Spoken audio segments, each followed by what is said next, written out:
Okay, so in this video I'm going to have a look at proof by induction for a divisibility. So we're going to look to see if 8 to the power of n plus 6 is divisible by 7. Well, we're going to prove that it is divisible by 7 for all natural numbers, so numbers from 1, 2, 3, 4, 5 and so on. So as usual with these things, we start with the proposition that it is true for n is equal to 1. So we're going to look at P1 here. So if we put 1 in here instead of n, we get 8 to the power of 1 plus 6. That will give me 8 to the power of 1 is 8, plus 6 gives me 14. 14 is divisible by 7, therefore it is true for P1. So when n is 1, 8 to the power of n plus 6 is divisible by 7. Okay, so the next step then is to make our assumption. So we assume that the proposition is true for pk, for some number k.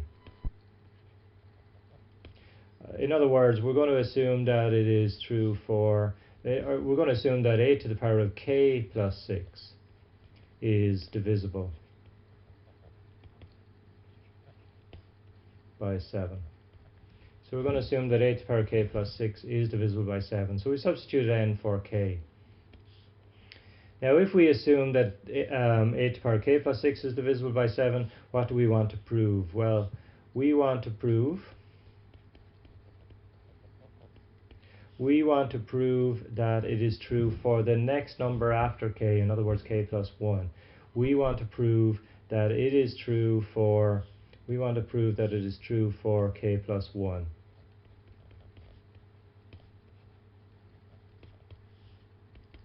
Okay, so what we're going to do then is we want to prove that it is true for k plus 1, so we want to prove that 8 to the power of k plus 1 plus 6 is divisible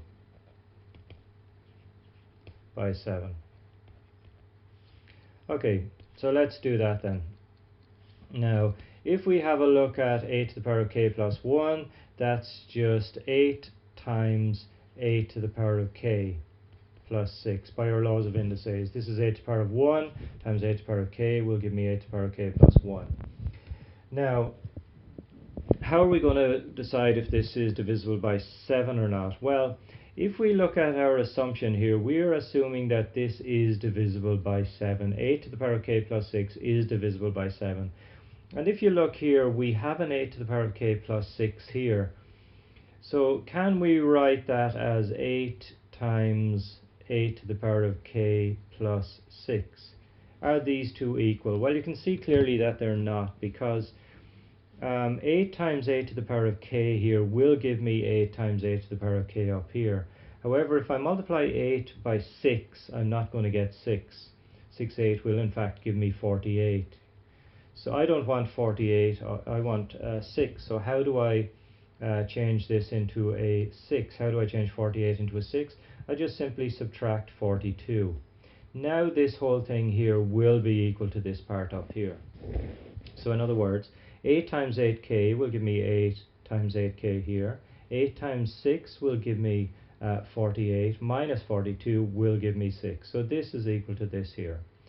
Okay, now how is that going to help me? Well, I know that 8 to the power of k plus 6 is divisible by 7. So in other words, this part here is divisible by 7. So this term here, this whole term here will be divisible by 7.